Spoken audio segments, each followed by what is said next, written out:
This channel does not promote any violent, harmful, or illegal activities. All content provided by this channel is meant for an educational purpose only.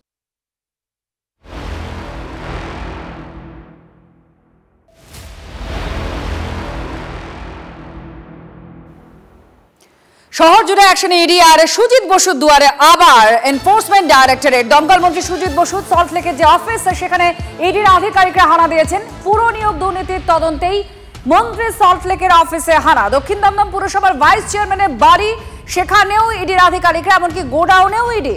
পুরো নিয়োগ দুর্নীতি মামলায় নিতাই দত্তর বাড়িতে হানা কেন্দ্রীয় এজেন্সির। এই মুহূর্তে 3 জায়গার ছবি আপনাদের সামনে আমরা তুলে ধরছি।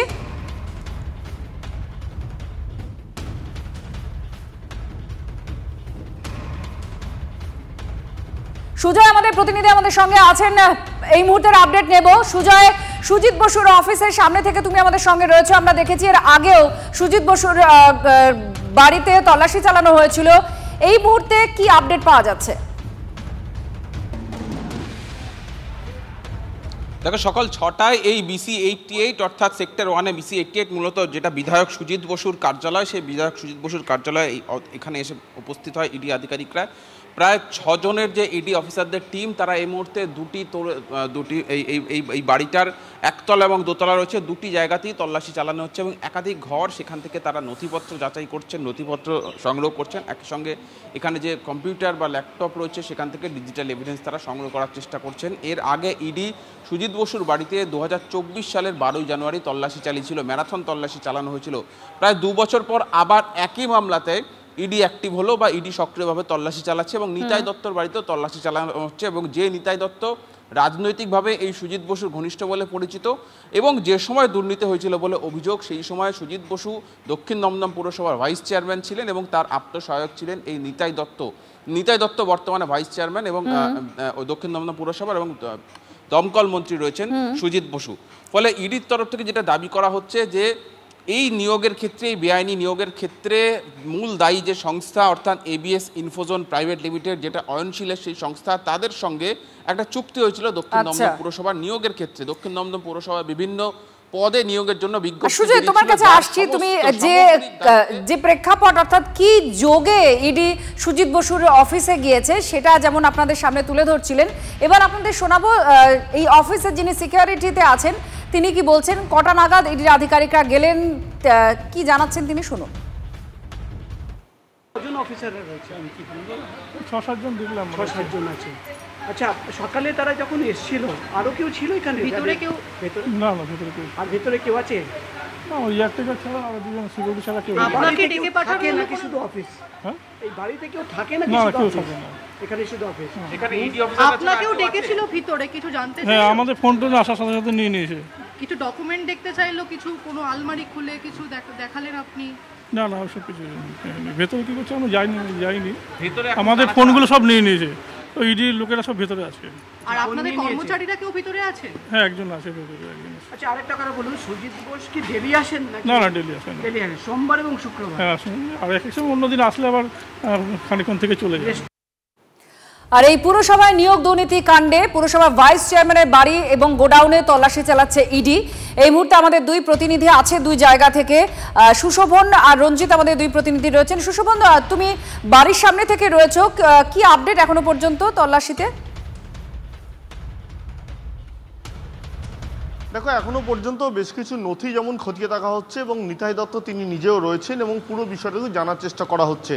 এবং তুমি জানো যে বর্তমানে দক্ষিণ দমদম পুরসভার ভাইস চেয়ারম্যান এবং যখন এই ঘটনা ঘটে বা এই অভিযোগ, সেই সময় কিন্তু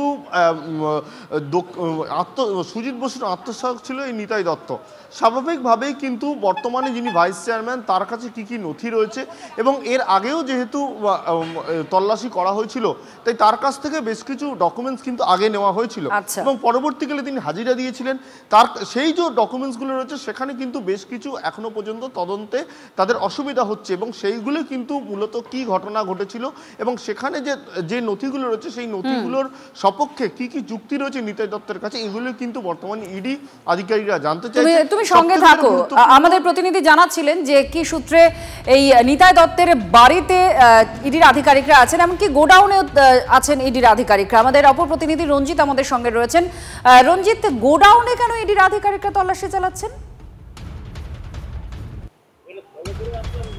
দেখো, নিতাই দত্তের গোডাউনের তদন্তকারী আধিকারিকরা রয়েছে, পাশাপাশি তোমাকে একটু দেখাবার চেষ্টা করি। এটা হচ্ছে লেকটাউন রোড, এবং লেকটাউন রোডে এই রেস্তোরাঁ অর্থাৎ চাইনিজ কুইজন রেস্তোরাঁয় কিন্তু ইডির তদন্তকারী আধিকারিকেরা, যেটি সূত্র মারফত জানা যাচ্ছে যে এটি বিধাননগরের বিধায়কের সুজিত বোসের কিন্তু রেস্তোরাঁ। সেই রেস্তোরাঁয় কিন্তু তল্লাশি অভিযান সংগঠিত করছেন ইডির তদন্তকারী আধিকারিকরা। মূলত যে সময়কালে যে নিয়োগ দুর্নীতি ঘটেছিল সেই সময়টি কিন্তু দক্ষিণ দমদম পুরসভায় বিশাল পরিমাণে পুরনিয়োগ দুর্নীতিতে আর্থিক তছরূপের অভিযোগ এসেছিল, এবং তা কিন্তু ইডির তদন্তকারী আধিকারিকদের আতস কাচের তলায়। এবং সেই সময়কালে কিন্তু এই দক্ষিণ দমদম পুরসভার উপপৌরপ্রধান ছিলেন সুজিত বোস, এবং পাশাপাশি নিতাই দত্তের বাড়ি, নিতাই দত্তের গোডাউন এবং সুজিত বোসের কিন্তু এই রেস্তোরাঁয় কিন্তু ইডির তদন্তকারী আধিকারিকরা মূলত পুরনিয়োগ দুর্নীতিতে কিসের ভিত্তিতে হয়েছিল,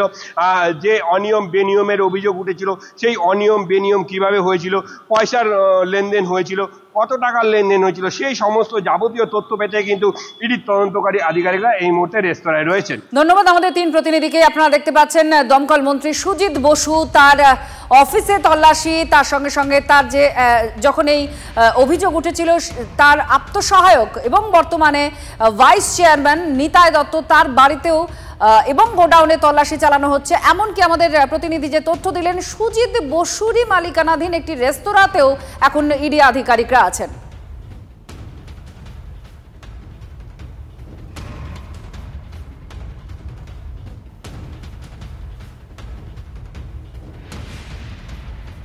সাত সকালে মন্ত্রী সুজিত বসুর দুয়ারে ইডি। আপনাদের জানায় 2024 সালেও সুজিত বসুর বাড়িতে ম্যারাথন তল্লাশি চালিয়েছিলেন ইডি আধিকারিকরা।